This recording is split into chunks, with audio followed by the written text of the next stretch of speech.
Hello students, तो आज के इस वीडियो में डिस्कस करेंगे नियो क्लासिकल एज क्या होता है, इसके बारे में जानेंगे। तो इसमें आपको एक नोट्स प्रोवाइड हो जाएगा और साथ ही साथ इसका कॉन्सेप्ट भी मैं बता दूंगा। तो चलिए वीडियो को स्टार्ट करते हैं। सबसे पहले new classical literature was written between 1660 and 1798। तो जो न्यू क्लासिकल लिटरेचर होते थे वो 1660 और 1798 के बीच में लिखी जाती थी, ठीक है। This time period is broken down into 3 parts, और इस पीरियड को जो है 3 भागों में बांटा गया है, ठीक है। 3 पीरियड्स में डिवाइडेड है न्यू क्लासिकल एज। पहला है द रेस्टोरेशन पीरियड, और सेकंड है द अगस्टन पीरियड, और थर्ड है द एज ऑफ जॉनसन। तो ये 3 पीरियड्स है जिसमें न्यू क्लासिकल एज को जो है क्लासीफाइड किया गया है, जो है ब्रोकन डाउन किया गया है, ठीक है। चलिए जो है आगे चलते हैं कि दस the combination of the term. अब जो है न्यू क्लासिकल का मीनिंग समझते हैं। जो न्यू है उसका मतलब होता है न्यू, ठीक है, और क्लासिकल जो होता है as in the day of Roman and Greek classics, ठीक है। तो ये होता है मीनिंग न्यू क्लासिकल का। नेक्स्ट की लाइनों में है कि this was also the era of the enlightenment, और ये जो था ये इनलाइटमेंट का ईरा भी था, ठीक है। विच इम्फेजाइज लॉजिक, जिसमें लॉजिक इम्फेजाइज होते थे, रीजन होते थे, ठीक है। इट वाज प्रेसिडेड बाय रिनेंसा, और ये जो है रिनेंसा के द्वारा जो है प्रेसिडेड हुआ था, और followed by the romantic era, और रोमांटिक ईरा को जो है रोमांटिक ईरा के द्वारा इसको फॉलोड किया जाता था, ठीक है। In fact, the new classical period ended in 1798। 1798 में जो है जाकर के जो है न्यू क्लासिकल एज का अंत हुआ, एंड हुआ। When Wordsworth publish the romantic, जब विलियम वर्ड्सवर्थ जब पब्लिश किए लिरिकल बैलेट्स, तो उसी के साथ जो है न्यू क्लासिकल एज का जो है अंत हो गया, ठीक है। आगे चलते हैं। अब जो है states of the new classical era, ठीक है। ये क्या स्टेट्स हैं? तो the new classical era can be broken down into three era. तो मैंने जस्ट ऊपर बताया कि इसको 3 जो है भागों में बांटा गया है। द रेस्टोरेशन पीरियड हो गया, द अगस्टन पीरियड हो गया, और द एज ऑफ जॉनसन हो गया, ठीक है। चलिए बारी बारी से जानते हैं। सबसे पहले द रेस्टोरेशन पीरियड कब से कब रहा? 1660 से 1700, ठीक है। The first period in the new classical period was the restoration period. Restoration period था फर्स्ट पीरियड, ठीक है। The name comes from the restoration of the monarchy. ये जो नेम आया रेस्टोरेशन, वो कैसे आया? तो ये आया रेस्टोरेशन ऑफ द मोनार्की, ठीक है। After the return of Charles second के लौटने के बाद, आफ्टर ओलिवर क्रॉम्वेल कॉमनवेल्थ, ठीक है। तो यहाँ से जो है ये आया, ठीक है। उसके बाद आगे है कि artist of the time first looked back to the old Greek and Roman plays and work and emulated their general style. These works followed the same basic guideline but relied for more on satire, ठीक है। तो यानी कहने का अर्थ हो गया कि इस पीरियड में जो वर्क्स होते थे वो फॉलो होते थे कुछ सेम जो होते थे सेम बेसिक गाइडलाइन, लेकिन जो है इसमें ज़्यादातर जो है सटायर रिलाइड होते थे, ठीक है। आगे चलते हैं। नेक्स्ट की जो है देखते हैं next period the Augustan period, ठीक है। इसका पीरियड देखिए तो 1700 से लेकर के 1750, ठीक है। इस पीरियड में क्या होता है चलिए जानते हैं। The Augustan period was named after the Roman emperor Augustan. तो एक रोमन एम्परर थे, उन्हीं के नाम पर जो है ये अगस्टन पीरियड रखा गया। The name gives credit to his drive to bring order and prosperity to the Roman empire, ठीक है। In a similar way, artists of this period embraced a rationalist, realistic style and a more dominant tone. Fiction novels and journalists developed into form similar to their modern. यानी ये जो period है तो ये period किसके नाम के बाद रखा गया? तो एक रोमन एम्परर थे अगस्टन, उन्हीं के नाम से जो है ये इस पीरियड का नाम रखा गया अगस्टन पीरियड, ठीक है।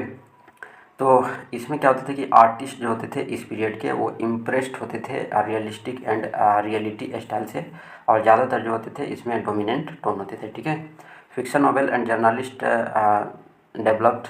तो फिक्शन नॉवेल और जर्नलिस्ट ये सभी डेवलप्ड होते थे form similar to their modern counterparts and satire become a major genre. और जो है इस पीरियड में सटायर क्या होते थे? मेजर जेनर बन जाते थे, ठीक है। Writing also started to move away from the courtly writing of the past and began to move toward a more emotional and romantic style, ठीक है। तो मोर इमोशनल होते थे और रोमांटिक स्टाइल होते थे, ठीक है। आगे चलते हैं। नेक्स्ट की पीरियड देखते हैं एज ऑफ जॉनसन। इसका पीरियड देख लो तो 1750 से लेकर के 1798। The age of Johnson is named after Samuel Johnson, one of the most prominent artist during this time. He wrote the dictionary of the language between 1745 and 1755, ठीक है। तो यानी द एज ऑफ जॉनसन किसके नाम के बाद रखा गया? सैमुअल जॉनसन, जो कि एक मोस्ट प्रोमिनेंट आर्टिस्ट थे उस समय के, ठीक है। और उन्होंने एक जो है उन्होंने लिखा the dictionary of the English language 1745 और 1755 के बीच में, ठीक है।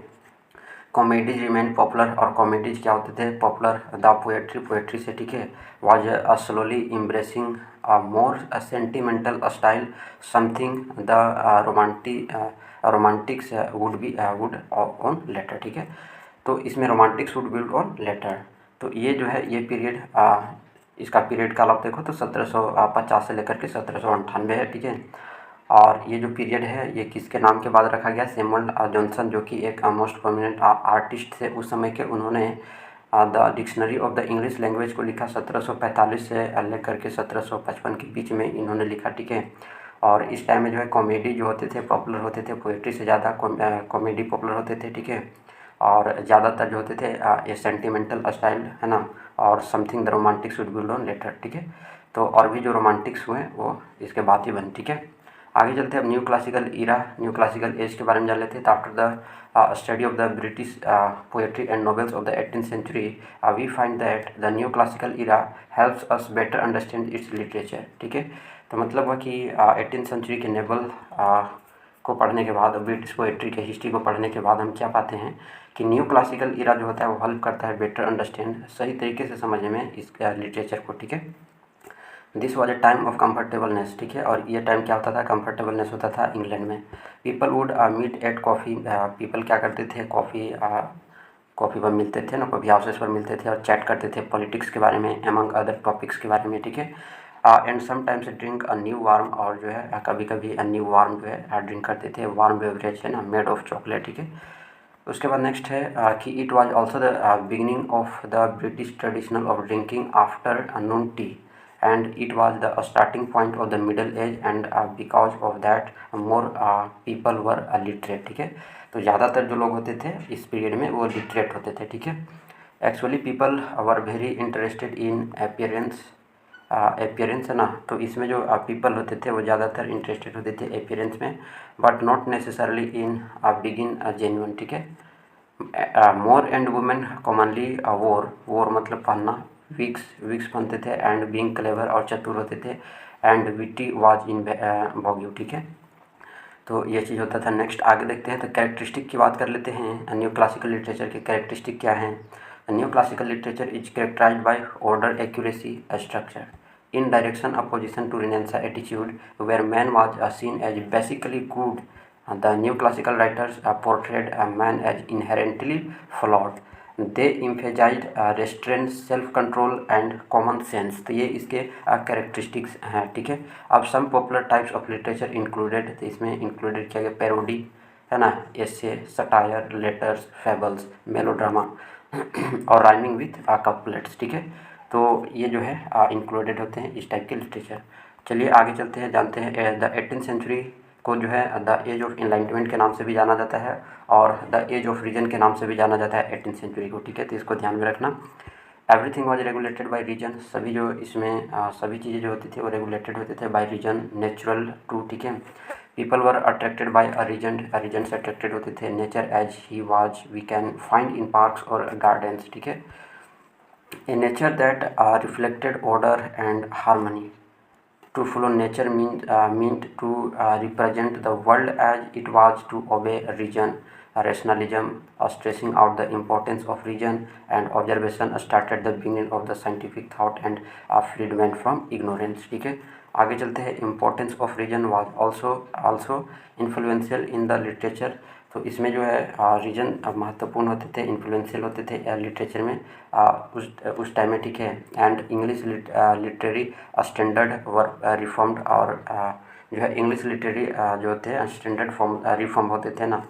The artistic creation like science had to follow exact rule follow करते थे, and was to be based on reason, और रीजन पर बेस्ड होते थे। All that brought to the birth of a new movement known as new classicism, ठीक है। तो यही जो है न्यू मूवमेंट जन्म लेती है जिसको न्यू क्लासिज्म के नाम से जो जाना जाता है। New classism provided the basis for the Augustan school of writing which dominated the 18th century literature, ठीक है। द यूज ऑफ हीरोइक को देखें तो couplet was predominant during this age. The heroic couplet was recognized as the only medium for poetic expression. ठीक है, तो poetic expression के लिए है ना। आगे चलते हैं, the language of poetry becomes Goudie, है ना, गाउडी होते थे, एंड इनेंथ और इनेंस होते थे। The common words were deliberately kept out from poetic literature. The result was that literature of the Augustan as becomes artificial, rational और इंटेलेक्चुअल। ठीक है, तो ये रीजन होते थे ना कि अगस्टन एज होते हैं आर्टिफिशियल हो जाते थे, रेशनल हो जाते थे और इंटेलेक्चुअल। ठीक है, तो ये है यहाँ तक इसका न्यू क्लासिज्म। नेक्स्ट वीडियो में जो नेक्स्ट टॉपिक लाएंगे, तो मिलते हैं नेक्स्ट वीडियो में।